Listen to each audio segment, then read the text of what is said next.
Welcome to episode 14. Today we have on as our guest Taylor Nordberg from, oh my gosh, Taylor, you're involved in a lot. A couple things. Yeah, I should say so. See, Taylor, you're in the Absence currently right now, right? I play guitar in Absence, the melodic death metal band from Tampa, Florida. Very cool. I know that you've got bands like Drit Skit, Scab, and Necromancing The Stone, Wombath, Gore Gang. Gore Gang, toured with tons of bands, Sepultura, Guar. So by all means, this man has been involved in the industry for a very long time. He was actually my very first student many years ago.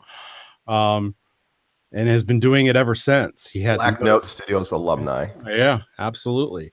He had the drive and the passion all the way back then, and he still continues today, playing in front of thousands and thousands of people. Been on international tours. Yeah, by all means, thank you and welcome, Taylor Nordberg.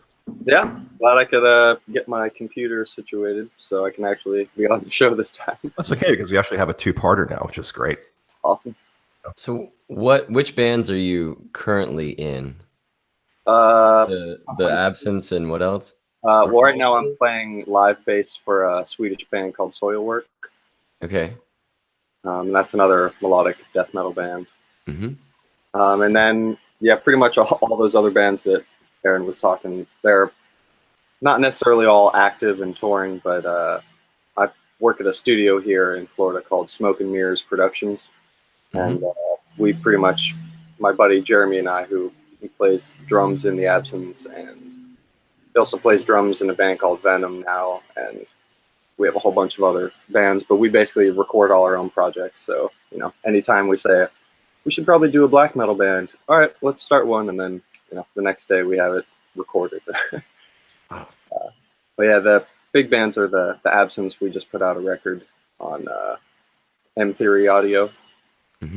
Back in March, and that's kind of our main band at the moment. How many people are in the band? 5. Okay. Guitars, bass, drums, and vocals.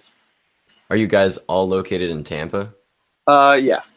Well, one of our guitar players, Joey, lives in Connecticut right now. So how does he come down for the tours? Yeah, well, he comes down for we did like video shoots and photo shoots, and done some shows in Florida, and he flies down whenever something's happening. I love your photo shoots. Photo shoots are great for metal bands. Yeah. You guys are so, I hate photo shoots. You always have to look so tough and metal. Yeah, I was going to say, there's nothing, maybe just stand there, look pissed off. That's it. I would end up looking like I should be in like the Allman Brothers or something. I was just happy to be here. Yeah. No, your live shots are awesome. And you're endorsed by Jackson, correct? Yep. That's awesome. That's great, Taylor. Yeah. All right, so I want to go back in time a little bit. You okay with this? Mm-hmm. All right. Memory lane. Yeah. Well, we have to. We have to. So, when did you come into the studio that Aaron and I had put together? Was that, how old were you? Was that like what? I think I was like 14. 14 or 15. Okay. Yeah. So your first, because last week we started talking a little bit about like sort of an overview of how metal has progressed. Okay. So you came in like most, I would say, metal guys with these gateway bands, right? I remember we kind of working on, at least Aaron was working on different pieces with you. But now we're getting to a point where, like in your own career, you're involved in so many subgenres of metal, like you just said, melodic and black metal, and different doom metal, and all these different things, right? For audiences who have pretty much maybe a limited understanding, or even for us who have a limited understanding of like how those genres work, how'd you get into sort of like getting into different categories of metal? Is there sort of a difference really? Like what is melodic death metal as opposed to like black metal, and how did you learn that stuff? And how do you sort of like switch the brain from project to project? That's a tough question, maybe. Well, I don't think I actually necessarily, like when I was first getting into metal, I don't think I actively searched out, oh, I want to listen to black metal bands, or I want to listen to death metal bands. I just kind of was gravitated towards a couple of the bands that Aaron and you had showed me, like, you know, Megadeth and Creator and Metal Church, and I learned that was thrash metal, and it kind of was like, all right, well, I like that. And then bands like At the Gates and In Flames and Arch Enemy, I loved that stuff because it was similar vibe of, you know, like Creator and Megadeth, but it was just a little bit heavier, and I didn't really know if it was death metal or thrash metal. And then, you know, basically come to learn these genres kind of after the fact. So I was always drawn to like the melodic stuff, whether it's death metal or thrash or black metal or whatever. But I guess for those who don't know, melodic death metal is like your standard heavy metal, but you know, up to 10,000. A lot of times it's a lot of twin guitar melodies, you know, kind of like Iron Maiden on crack. like a heavy priest or like, well, yeah. Like a, I mean, all the subgenres are more or less influenced by the, you know, Sabbath and Priest and Maiden and Motorhead and stuff. But it's just whether they went one direction with it, trying to out heavy the last band, or whether they tried to outspeed the last band, or, you know, more melody or less melody. Like, you know, grindcore doesn't have hardly any melody for the most part, but it's, you know, still in the metal subgenre. God, it's so cool. There's so many cool things about metal today. It was funny. I was telling Aaron this last night because I was up, you know, late, and in preparation for this, I was watching a lot of metal videos and on YouTube. And what comes in through the live stream? Beavis and Butthead. Yeah. Right. So back on the Beavis and Butthead show, there was an episode where Morbid Angel, the video for God of Emptiness, was on, right? And David Vincent starts with this, oh, whoa, and Butthead goes, whoa, was that a bear? And I'm sitting on the couch and I just about lost it. It's like 2 a.m. or whatever, like 1 a.m. I'm just crying. You know? It is really cool though. There's a lot of interesting things going on, you know, even today. So is there like a sort of like a present day popular pattern in metal, Taylor? Would you say, like, is it more based in melodic, more based in black doom? Is there a thing about it, or no? I mean, there's like almost too many bands out there, because I mean, now with the internet, anybody with a laptop and microphone can put out their own records on Bandcamp and stuff, which is a really cool platform. It seems like a lot of bands are trying to out-tech each other, which kind of turns me off in a way. I mean, there's a lot of amazing players in metal for sure, but it seems like a lot of bands are just trying to, you know, play more notes than the last band, which I mean, has its appeal. And I remember going through a phase trying to find the most technical death metal and thrash bands that I could, but, you know, sometimes it just lacks the riff, you know? Yeah, right. Yeah. Yeah, I agree. I think that there are a lot of metal bands out there right now who are trying to go the technical side. See, where I kind of come from, my school of thought is that, you know, back when we were doing it, even back when Blacknote Studios was around, we were trying to emulate the guys who were, I mean, yeah, there was the whole 80s thing and Paul Gilbert and you know, the speed guys, but at the same time, the whole scene and the whole environment wasn't as expanded as it is now. And the kids that are growing up now are listening to things that were, to be quite honest, Pro Tools the shit out of, put on a grid and quantized. So these kids now are learning this stuff that's like so tight and so technical and sometimes humanly impossible, but they've grown up listening to it. Therefore, they're trying to emulate that, and their skills are kind of surpassing what we were doing at our age back then, because they're listening to stuff that, you know, wasn't really technically possible back on, you know, the older days when everything was done on tape.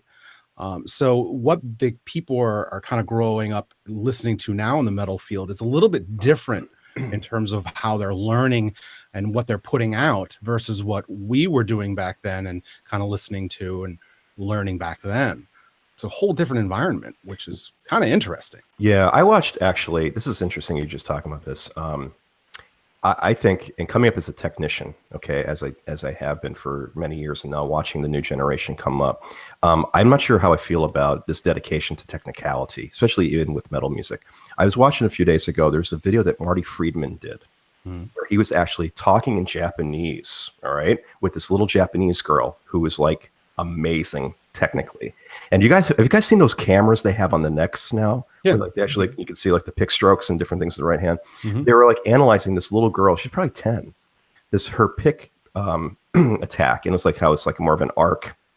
You know, kind of analyzing how you're getting into all the, you know, how she was getting so fast and everything. And Friedman was trying to play with her and mimic some things. And I'm listening to her play, and I'm like, yeah, okay, like technically speaking, great. But where's like the essence of her playing? Like, where's the soul? Like that other girl, Tina S. Like my daughter likes her because like she's like this 14, 15-year-old shred master. You know, my daughter's getting into guitar now. And I'm watching her play. I'm like, yeah, okay, this just like looks like, you know, people, and I'm not trying to knock them because they're technically really proficient, but they're dedicating everything to this, like you said, quantizing every note, making like it's technical mastery.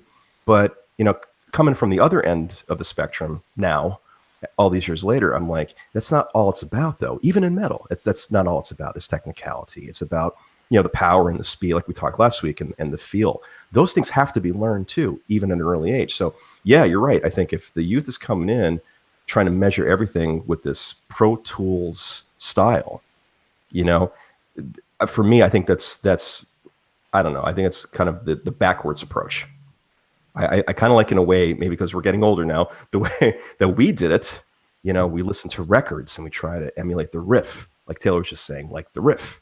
You know, Iommi was so great at this kind of stuff. Yeah, and he wasn't a technical guy at all, but man, like the hooks they got, you know, even writing wise, it was fascinating. Yeah. Everything is so. It has to be perfect. It has to be perfect. Clean. Yeah.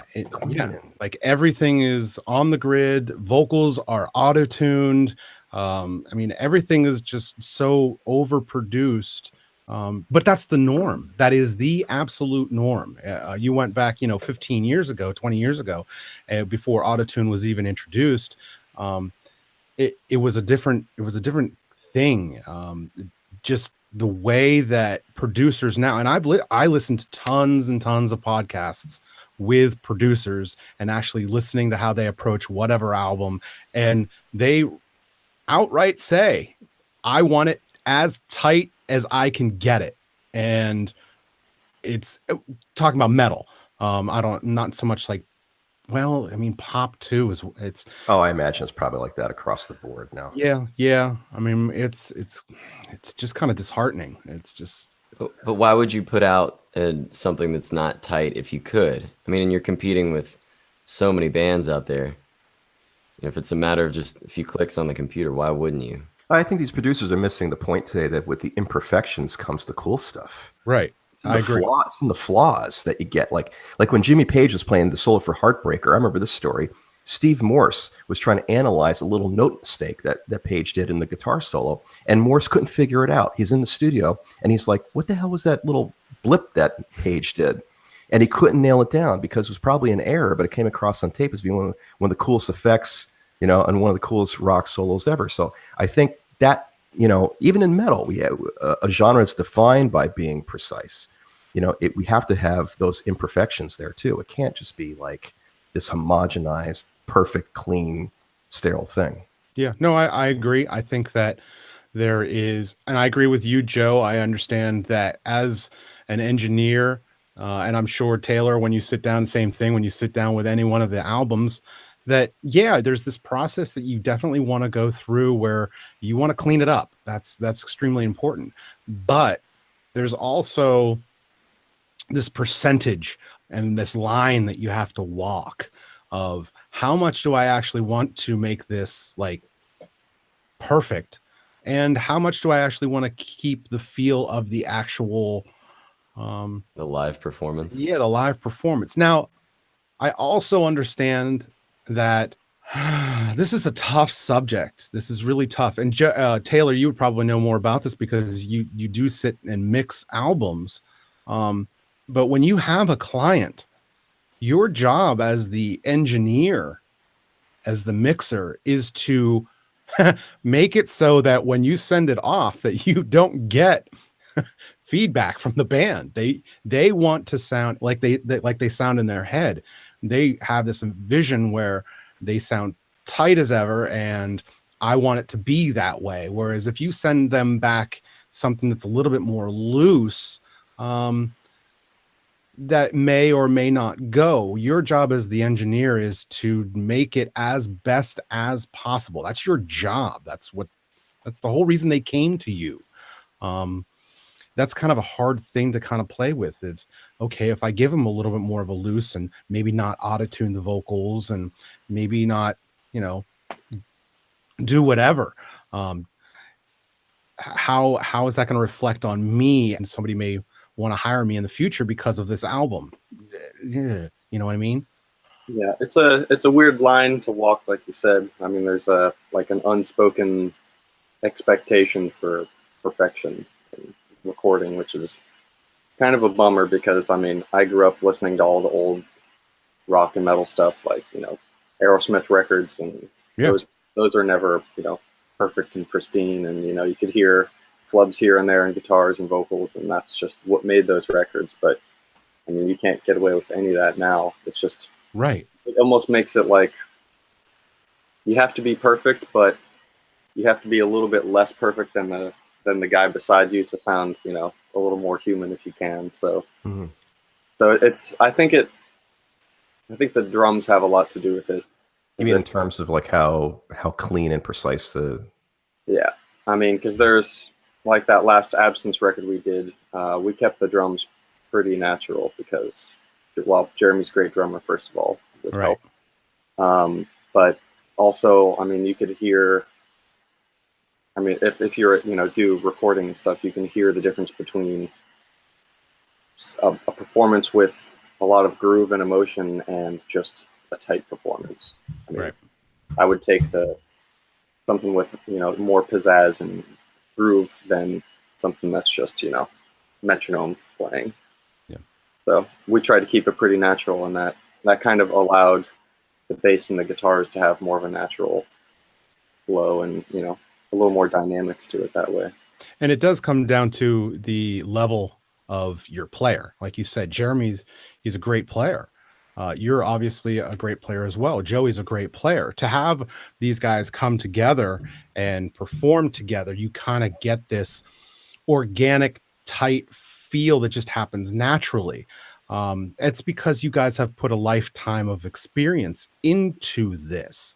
I think with the whole, home recording studios, you have your average Joe who just kind of, doesn't really have the dedication that someone like Taylor has, where, okay, I'm going to go record an album and I'm going to sit in my basement and I'm going to record, a couple parts. I'm going to pull in a couple samples, drum samples or whatever there. And all of a sudden now I have myself a song and it's a radio hit.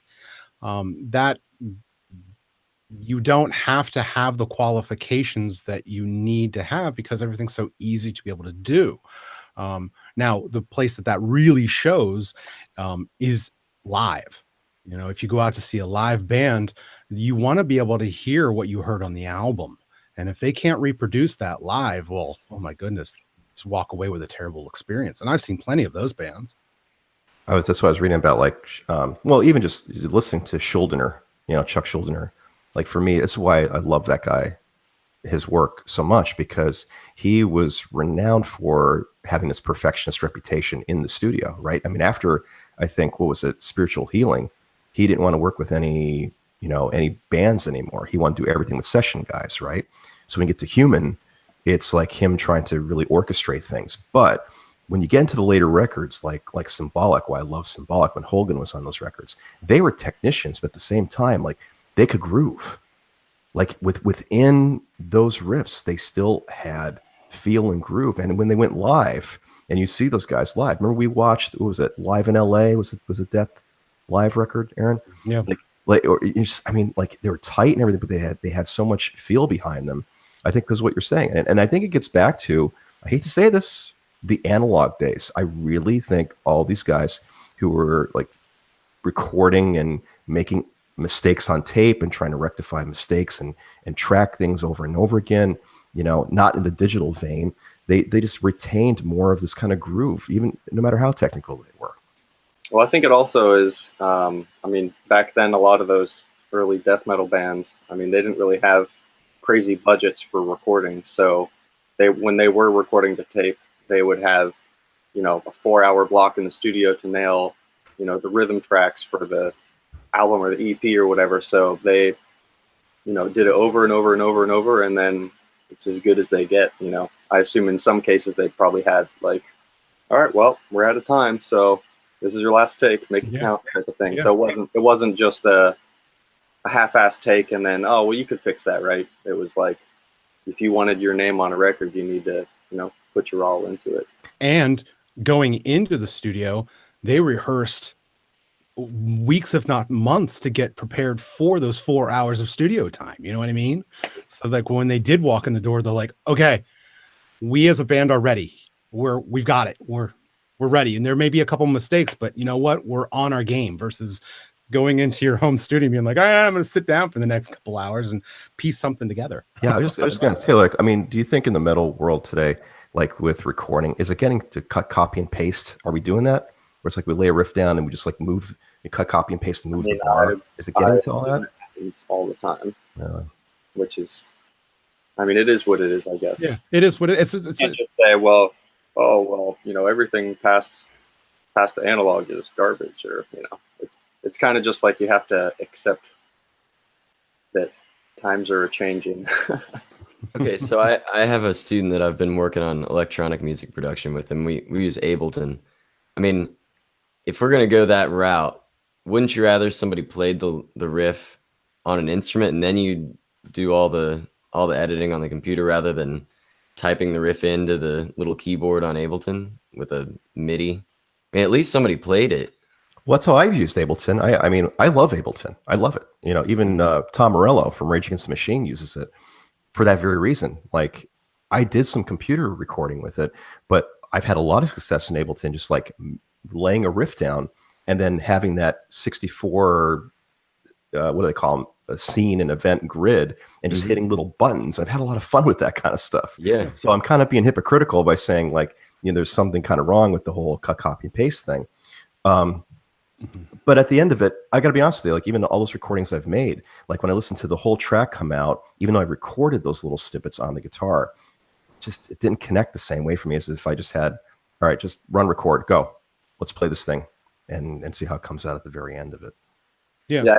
My question for you, Tony, would be, can you tell if they're, copy and pasted, which is, I guess it would be either a good record or a bad record. With guitar, I bet you if I sat down, it's like for instance, yesterday my daughter's listening to this track by Rihanna, and I knew exactly where they cut, copy, and pasted it in her vocal line because even her intake of air was the same. So you could tell, you just tell like where those splices are, but it's seamless. The computer, the programs just make it like you have to be listening. So probably, I bet you if I listened to it, maybe, yeah. Yeah, the average listener. Oh yeah, probably not. And I guess that's probably where they'd never know if half the song was all copy and pasted. Yeah, no, the average listener doesn't pick up on any of that kind of stuff at all. No. Figure out who your target audience is. Rihanna's target audience probably isn't savvy to these kinds of things.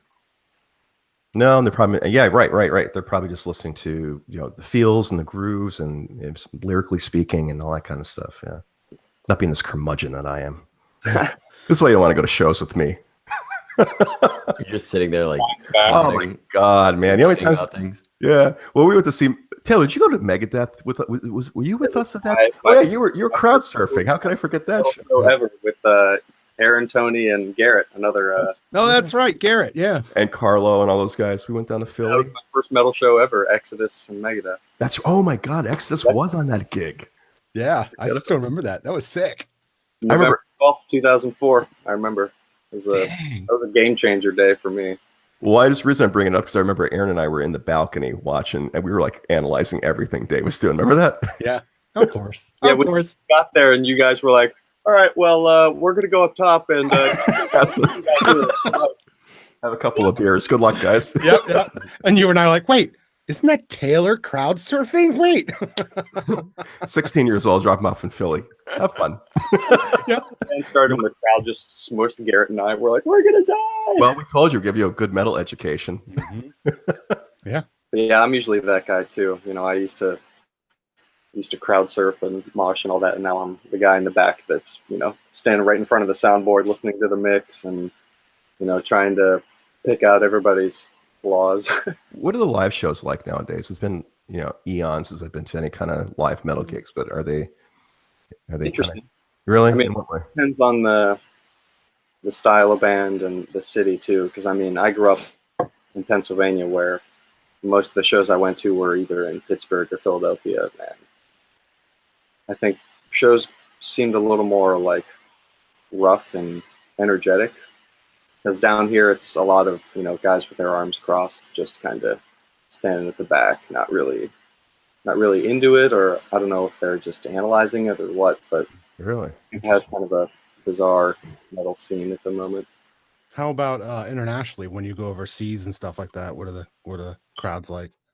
Europe is, yeah, those people are way sick in every city. I think they just seem more appreciative just to have somebody here, whereas, you know, over here we get so many bands that tour, just US bands alone, that anytime a band comes in, it's like, oh, yeah, I mean, whatever, there's, you know, another show next week too, so they don't get, I mean, not every time, obviously, but sometimes they just don't seem quite as, you know, stoked to have some band from Norway or, you know, wherever.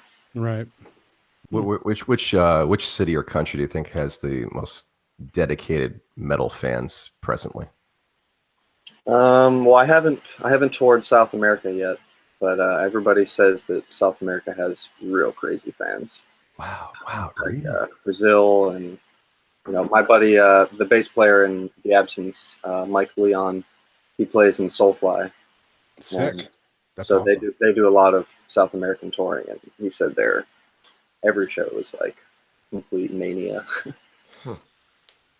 But yeah, Europe for sure. I mean, like, Poland is pretty crazy for the most part. Like Eastern European countries seem pretty stoked on metal. How do you feel the metal scene is in America right now? I feel like it's pretty good. I mean, there's a lot of bands, like I said before, but I think that's kind of good because then it, you know, more people are listening to metal, whether it's, I mean, even if you listen to some pop music, it's, some of the songs have sort of like almost a metal vibe to them. Like they're like heavy pop in a way. Right. I mean, like bands like Ghost, I would consider them like a pop rock band, but they're kind of a metal band also. Right. That kind of broadens the audience, which is pretty cool. There's bands like Humphreys McGee has got a real metal edge behind a lot of their stuff. Yeah, they're a hard rock and jam band for sure. Yeah. I don't know. I think metal's, I mean, if you talk to a guy that has been in the scene for 30 years, he might say that metal is, you know, destroyed now, or this, that, or the other thing. But I don't know.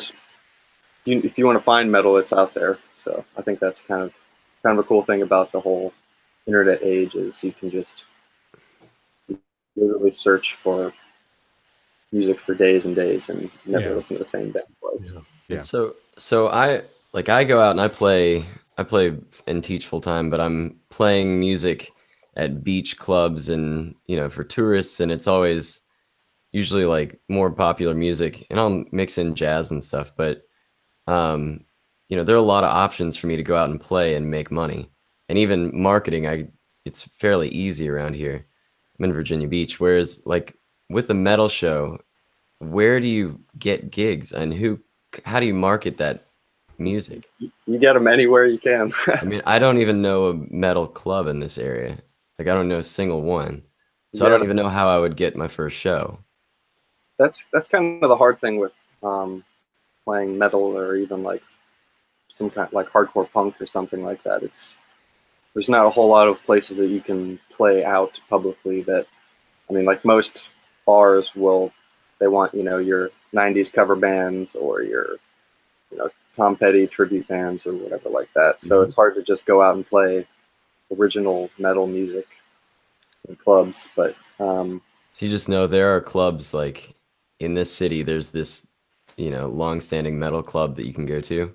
yeah, I mean, there's usually, in the bigger cities, there's usually a club where, at least 1 or 2 nights a week they'll have punk or metal, or, something avant-garde. But I mean, growing up, I was listening to one of the other podcasts these guys were talking about, where do you play whenever you're 16 and want to play a show, and it's, well, you play in a church basement, or you play a fire hall, or you rent out the school gym, or you just play at your buddy's basement. Wherever you can play, you're just kind of willing to do it. Which you think about, it's so ironic that you have to rent out these places that are so anti-metal to play metal. Like, where are you going to go to our first metal show? Church. I remember, my brother and his band in high school, we rented out the fire hall, and we called it Firefest. Firefest? Oh, that's great. That's sick. You guys actually went and rented it out. That's what I've been saying for months now on this podcast, and that's honestly what I say to all of my students that are actually doing something with themselves. And Taylor, you have no idea how many times I refer to you and you're just the way you've done your career. It's very cool to know that you've had that fire ever since the beginning, and it continues to this day. It's very cool to witness that, because teaching as long as I have been, that doesn't come along very often. It's just very cool to know that you've done it, and that's awesome. It's really cool. Thanks, man. Well, I can thank both of you guys for that. I mean, I remember walking into your studio the first time and saying, like, yeah, to do some Aerosmith, some Van Halen, maybe some Metallica, and then you're like, okay, here's Deaf Human, here's Race, it's Start of the Soul. Oh, here's Cradle of Filth. I remember listening to that with my mom on the way home. And that's great. The reason that worked is because you were willing to do it. We tried to do it with every student that came in, and it scared the shit out of them. But you were like, okay, yeah, I'll go with it. What else do you have? Yeah. So with that level of drive and sticking with it, what do you do on a normal day? Do you have a practice regimen? Do you spend more time practicing or writing or Pro Toolsing, or trying to reach out to get gigs and marketing? It depends on day to day. Like recently, I've been doing sort of like a solo type project, like old British warship music, like old like Diamond Head and Angel Witch, and stuff like that. Where I'm actually doing all the music, and I'm gonna attempt to sing on it too. Sweet. So lately, that's been kind of taking up some of my spare time, and we've been demoing out some new Absent songs, so I've been doing some of that, and we have a couple projects with the studio that we've been mixing and mastering, so it kind of depends day to day. Someday I might wake up and say, well, I'm just going to play bass all day, and some days I might wake up and auto-tune vocals all day, or, depends on really what the schedule, or how much energy I have to. I work a job too, so. If you were to play bass all day or guitar, I mean, what do you spend your time on though? Are you working on like technical exercises? Are you learning other songs that you thought were cool? That kind of depends too, I guess. Some days I'll want to just play Joe Perry licks all day, you know, from Aerosmith, or Mhm. someday I might want to sit down and try to learn some Paul Gilbert thing, which, you know, usually doesn't last too long. I'm like, oh, I can't do that. But yeah, sometimes I'll just want to like throw on a old rock record and just, you know, improvise just over the whole thing, just to try and get my improv juices flowing. Mhm. Taylor, something that Joe brought up last podcast about how we sort of address metal as a technical attack. Like, in other words, like what are the physical things that we do to, you know, to learn metal for the first time, or to like develop your metal style. And we kind of talked a little bit about sort of like the tones and the power last week. But like, how would you jump in on this? Like, what do you think are some of the things that like a new guitar player, or let's say a guitar player wants to learn metal for the first time, what do you think they should be working on? Working with a metronome, I think, is like key. I mean, because a lot of the metal stuff is at higher tempos, and if you're not locked into a groove or that certain tempo, then it just goes off the rails and it can get ugly real quick.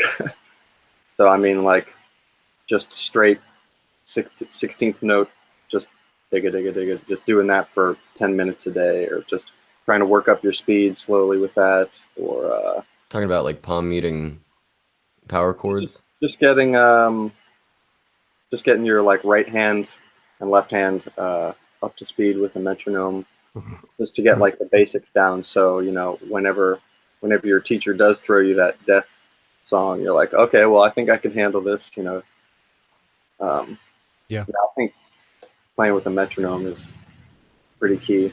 Whether or not, you know, if you get a drummer that plays with a metronome or not, it's good to have that, you know, internal clock, like you were talking about, the atomic clock. Good to have that just worked in your brain, so, you know, when you go to play with other people, hopefully they have, you know, similar. Yeah, it's pretty amazing how many students that will sit in a chair and I'll say, okay, here we go. You know, a BPM of 120 or 150, and we're just going to do 16th notes over top of it on the low E. That's it. That's all I want you to do for, you know, a good 2 to 3 minutes. And you get like 30 seconds into it and they're like falling off, and you're like, come on, man. Like, this is the most simple exercise that you can have.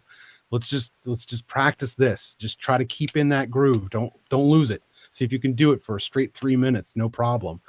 Yeah, it's tough. I mean, it's really tough to be able to do that. Well, I think the key. I remember starting out doing that. It was like, oh god, there's no way to get to 220. I think the key in all this is okay. So take the metal cap off for a minute, right, and just look at it as a technical genre, right? And if you think of it that way, then I think a lot of it becomes more clear about how to kind of prepare yourself to play metal at high speeds and things. And in that vein, what I think was more successful for me was always teaching my students, don't always think like a guitar player. You don't have to approach everything like a guitarist. Like, think like a drummer. Like, I watched Gene Hoglan play. You know, he's in the open hand techniques, right? And I'm watching him. I'm watching what he's doing, and I'm watching like how he places everything. And I think, how could I do that on the guitar? What are some things that I could do? You know, like, because if you're thinking right hand, left hand, syncing and coordination, what are some things I can borrow from drummers onto my instrument? Because if you think about it, metal, like you even said, really is a sort of a connection between the guitar, bass, and drums. It's that heavy rhythm section that's so important to lock in, right? And if you're not synced with a drummer in some way, then it does feel sloppy, right? So for me, I think it's really important for new students in metal to learn is, you know, watch the drums. Look at how, you know, metrics work. Look at how, you know, like you said, 16s and 30 seconds are placed in different areas of that instrument, and think about how you can do that as a guitar player, you know, placing different accents in the left versus the right. Okay, so that's helpful. I'm still trying to figure out. So, like, as a non-metal player, like, you're talking about all this rhythmic stuff. If I was to just sit down and I'm playing the low E string with a metronome, like, that's not interesting. I get that it's a technical thing you need to do, but say I've got a student that I'm trying to get into it, whether it's me or my student, what do I give them to start working? I mean, are you riffing on a single chord? Is there any harmony? Is it just like you're riffing on the one chord the whole time, or is there anything, a song that you would recommend learning as a first song? Is there like how do you start? That's what I'm trying to figure So out. broad, Joe. I think that's the thing. Like everything is in metal. Wouldn't you agree? Like there's melodic lines, there's scalar runs, there's arpeggiation, there's chordal chunking, there's just rhythmic chunking. I mean, palm, it's all in there. So I would think, But you gotta have a song. well, Like, I if you think don't have any a song, song. you have no real outlet to, like, you show up and somebody's like, play something. You're like, oh, I can play this scalar run. And like, how many Oh, well, times yeah, you go to yeah. Guitar Center and somebody's like, diggly, diggly, diggly, diggly, Yeah, and you're yeah. like, oh, that's awesome, dude. Yeah, oh yeah. You're doing your technical exercises at Guitar Center. I think for the people who are serious about metal, maybe Taylor can kind of have a different angle on this, but I think the people who are serious about metal, they could literally sit down and do technical scalar exercises and make it interesting as a metal piece. They can make a riff from that, okay? But for people starting out, I think anything you pick could be presented as a metal example. So I don't know, like for me, like when I was working here in Maryland at the studio I was teaching at Music and Arts, ironically, and I had a student come into me that wanted to learn metal. The first piece I taught them was Empty Words by Death, because it was simple enough but powerful enough, and it only used power chords really, but the stuff he was doing was like all these Locrian half-step things that Chuck was known to do. And it was something that was accessible and approachable, and after that they got into that, then I said, all right, we'll put that aside. Let's do some modal work now, and I took them through, different modal exercises, and I showed them how the first 5 to 7 notes of an upper ascending, I don't know, mixolydian or whatever, can be turned into a riff, right? Because if you think about it, you could do that with almost anything. I could take the lower 6 notes of any scale and put them on the low end of the guitar and just palm mute everything and sequence it, and bang, there's riff 1. Then resequence it, retool it, put it in a different area of the neck, bang, there's riff 2. You know what I mean? So you can compose that way very, very easily from technical workouts. But if you want to just give them the intro, I think any song can be introduction, right? Yeah. Well, I like Right. it. Empty Words. Going back in time and starting from like Sabbath, Deep Purple, even like stuff like that is good to Like something like Paranoid. compare from Sabbath. like what kind of chords or chord progressions are in metal. And then like Metallica, I remember doing Fade to Black and Call of Cthulhu with Aaron and stuff like that, and that kind of has it's a little bit heavier, a little more technical. Hangar 18, Tornado of Souls. Yeah, I mean, That's those technical. are crazy, but yeah, I mean, kind of way into like Maiden and Priest, that'll have a little more melody and then a little higher tempos, and then you get into the Metallica and Megadeth and I would say like that, and then it kind of just goes up from there. if you want to teach groove, okay, for me, Joe, because if you're looking for things to kind of give as examples, one of my favorite pieces still to play, but also to give students to teach feel within a metal context is War Pigs.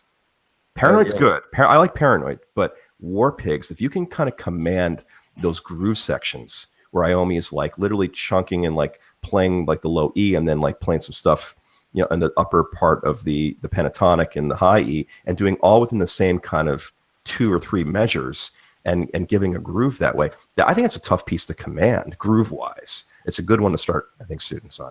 And then of course Metallica. Yeah, Metallica is where pretty much everybody starts. And anything from their first 5 records are Yes. riff wise and melody wise and like layering harmonies and stuff, pretty much the go-to. Yeah, it really is. Yeah. Maiden has some good Maiden stuff in there. Yeah, absolutely. Any of those earlier guys, they usually have that stuff that's a little more accessible.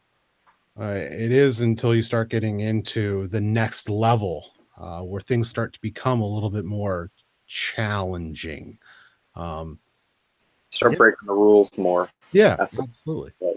Melodically and time-wise and stuff like that. Yeah, I for years now have done In Flames Jotun. That's a good one. With tons and tons. I've even actually had a band perform it at Battle of the Bands. also The Wayfarer by In Flames is also a really good one because it's meter based. So yeah, there's a lot of good things out there that depending on which level you want to kind of enter at, there's plenty out there to kind of play around with, whether it's Carcass or Opeth. Opeth has a lot of different kind of stuff that's a little bit off the beaten path. If you want to get into stuff that's just crazy, get into stuff that's like Lamb of God. Cannibal Corpse. Cannibal Corpse. Obituary. Yeah, these guys are kind of using these things that are they are not approaching it from a theory end. They're kind of approaching it from an ear end. And how do I make this as crazy and chaotic and dissonant as possible? And how do I throw these things together so it sounds cool, rather than, oh, well, this Locrian mode goes with this, and they don't think about it like that. It's more like, I just want chaos. Lamb of God. Lamb of God, yeah. Yeah. Well, any of those bands, I think it goes back to something we talked about even last week. It's like you're going for effect. You're going for, what's the overall sound coming out, and like you just said, do we want chaos and destruction and brutality and hammer in your face? Then this is how we do it. Doesn't matter what the raw materials are. It's just like how you present. A band like I don't know if you guys listen to much Voivod, Canadian band. Yeah. They do a lot of crazy riffs that if you listen to the riff by itself, you'd think, what the hell is that? But then you have it mixed in with the vocal and the bass and the rhythm of it and everything, and you're like, wow, that's really bizarre, but really cool and really effective. So I've been digging on them. They have a new record that I think just came out. But they use a lot of dissonant guitar riffs and stuff. Speaking of bizarre, I'd be upset with myself if I didn't ask you this question today, Taylor. What's it like working with Gwar? Oh, yeah. Bizarre. Those guys were super cool. Yeah. I was fortunate enough to tour with them when Dave Brocky and Corey Smoot were still alive. Yeah. Those guys were super awesome. That was my first tour ever. I didn't even really know, proper etiquette on tour. I didn't even know what to do. I was just kind of happy to be there. And I wish now I could go back in time and redo it, knowing now like how tours work. But those guys were really cool, very humble, really goofy. Yeah. As you can imagine. One of the ongoing jokes was never watch Gwar from behind. Yeah, that's funny. So, just 50-year-old dude butts just walking around. Their costumes are real stinky. I don't doubt that, man. They have those, hanging up backstage, and they would they traveled with 250-gallon tanks of fake blood. Yep. Yeah. Wow. So that was always impressive to watch those things roll by. Yeah. Hoses everywhere, and it's really cool music too. A lot of people know them for their shock value, but yeah, they've got a lot of really cool riffs and pretty interesting style of, like the drummer Brad is really awesome. He's got some cool hooky drum parts, and it's a cool mix of punk and metal. Yeah. On their second show that I saw them, it gave me an opportunity to kind of just, sit back from the show that was going on and actually just kind of watch exactly what they were doing. And yeah, absolutely. Aside from the fact that they have these huge costumes on that they can still play extremely proficiently on, it was amazing to actually just kind of sit there and say, wow, these guys the music that they're creating is actually really, really good. Yeah. Without the costumes, it would still be a band that I would want to go see. Yeah, absolutely. Yeah. I remember listening to those guys and like really being into them musically. And this is before I even knew about the whole kind of shock, performance thing. I just think they're just a good band. And then okay, go ahead. No, I was gonna go to something different. So was I. Well, I wanted to bring up the fact that like a couple years ago I listened to a Dream Theater album, but since our discussion last week, I've actually been listening to a bunch of Dream Theater, and I know they've got a lot of elements of metal, but as a gateway band to metal, I think they're incredible. They've got like this kind of rush sound They're more, sometimes, and they're more got, prog for me, I Yeah, think. oh yeah, Yeah, absolutely. okay. yeah. But Yeah, I think John Petrucci's playing is insanely good. Are we going to get into this today? Yeah. Because the other two guys at the table here know how I feel about this. You don't think so? I don't like them at all. Nope. Maybe because Well, I it's shouldn't say different that. than what I normally listen to. I don't want Petrucci coming over and kicking my ass. No, I mean he's a great player. He's a great player. There are certain things about his playing style that I think is when I listen to him, it feels very, what's the word I'm looking for? Piecemeal.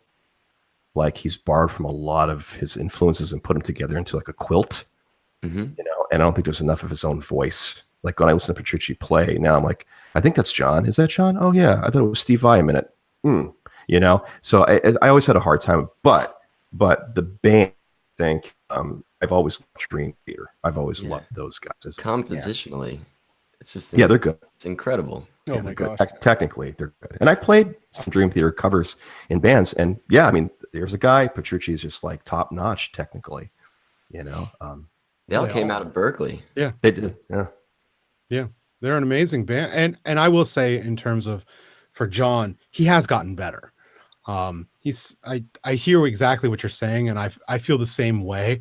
But over the years, especially within the past, I'd say 5 to 10 years, I think John is getting better, and he's starting to find a little more of that soul that he was lacking for so many years.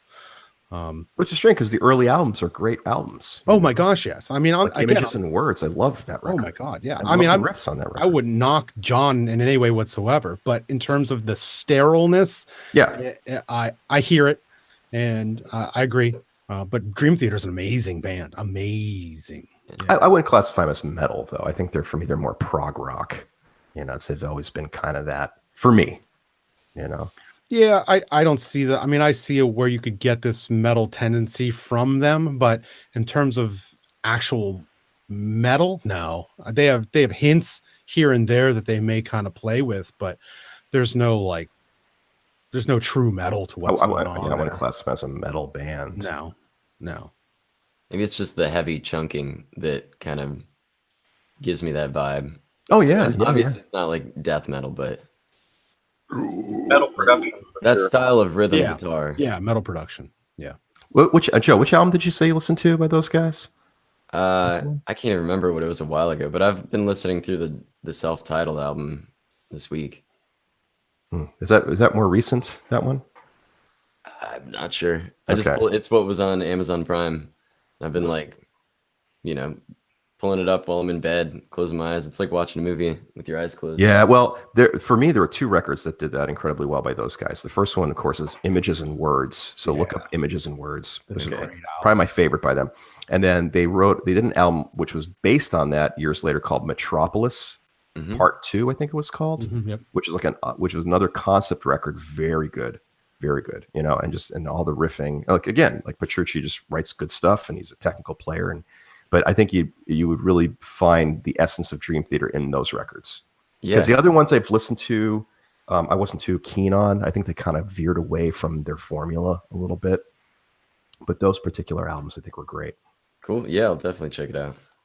Yeah, I remember once they did a thing. Like this is why I think when I said what I said about John earlier, this is what I mean. I'm a big fan of King Crimson. I love Robert Fripp. Yeah. Lark's Tongues and Aspic is one of my favorite pieces ever on the guitar, just not only as a piece guitar-wise, but musically speaking. Dude, I remember taking Lark's Tongues in Aspic, Part 2. Yep. Dream Theater covered it. Yep. On a later record. Dude, I remember sitting with you for like a month analyzing just the beginning of the whole thing, the whole sequence in 10. Yeah, I remember spending a long time with you guys on that too. Yeah, that's right. You did. You worked on that with us too. Well, anyway, so Dream Theater covered it. I was very disappointed. Very disappointed. It seemed like, they were taking that piece and putting their own spin to it, but it became non-King Crimson. I can't even articulate this the right way, but listening to their take on it, I was like, why did he do that? Like he actually did a guitar solo where the violin thing plays, and it's like, John, just stop playing, and just get into, like, loosen up and feel that pulse. You know what I mean? I can't even describe it. That's so if you want to get for me, get a sense of where I'm going, John Petrucci, I think that's probably what it was. Such a good tune. Oh yeah, Fripp. Oh my God, man. Yeah. Yeah, and he's got a school where you can actually go and spend, I think, like a month with Fripp in his guitar school. Really? Come out a madman. Yeah, right? That would be awesome. That'd be sick, man. That'd be so cool. I got a good guitar player for you guys to listen to in closing here if you want to get into some of this. Bill Frisell.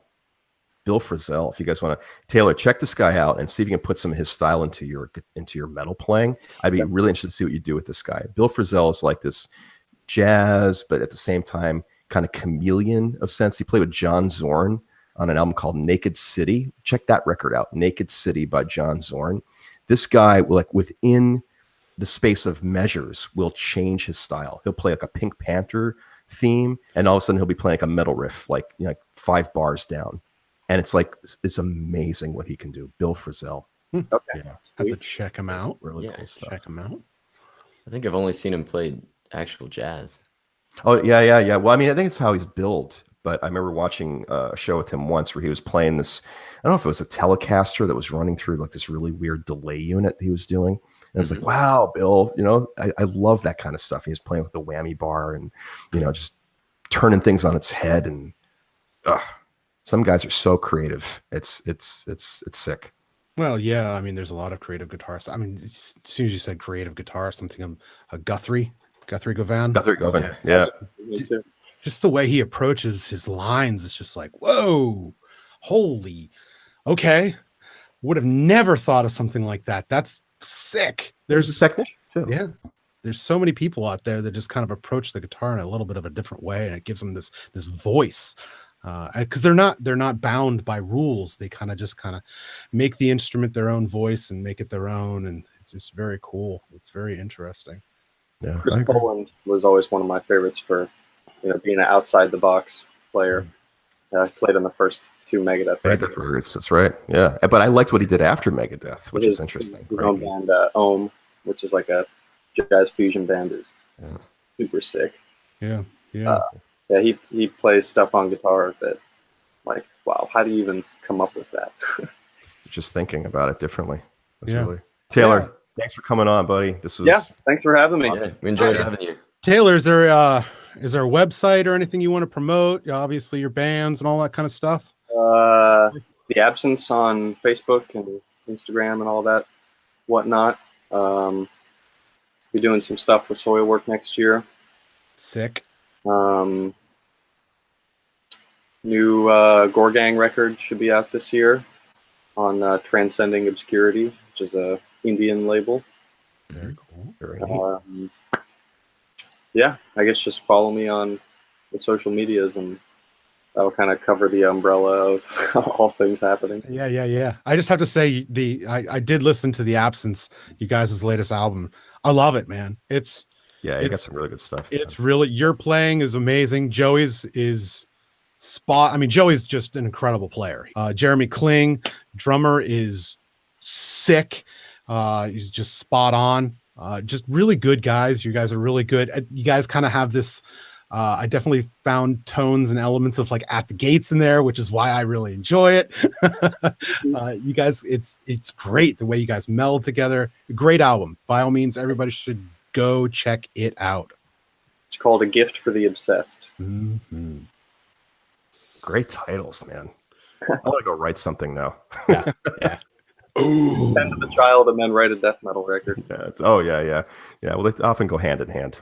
Yeah. The sickening child. The fever must come down. Can't take 102. Tylenol.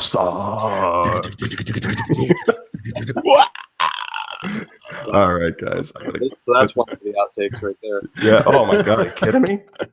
We'll have to make an episode 3 just from those. Yeah, absolutely. Taylor, we would love to have you back. Yeah, man. seriously. Anytime, man. Yeah, anytime. I'm down to talk shit. Right. Awesome. All right, guys. Have a good week. Yes, indeed. All right. Until next time. All right. You Later. boys, Yep. Bye. Later, guys. I lulled myself to sleep listening to Death last night. what you got there, Aaron? I'm trying to see here. Checks and Lucky Charms and a little bit of raspberries and You mixed Chex and Lucky Charms? hell yeah. I never even thought to do that. See, it's That there is an adult decision. He's like the Wizard of Oz, man. Yeah, the man He's got behind the curtain is actually a guy. eating Lucky Charms right. and purple milk. Come on, Lucky Charms. Look at this. The hat, too. He's eating Lucky Charms while wearing the hat. Magically delicious. Well, I get the strange sense that our blooper reel at the end of this episode is going to be like 10 minutes.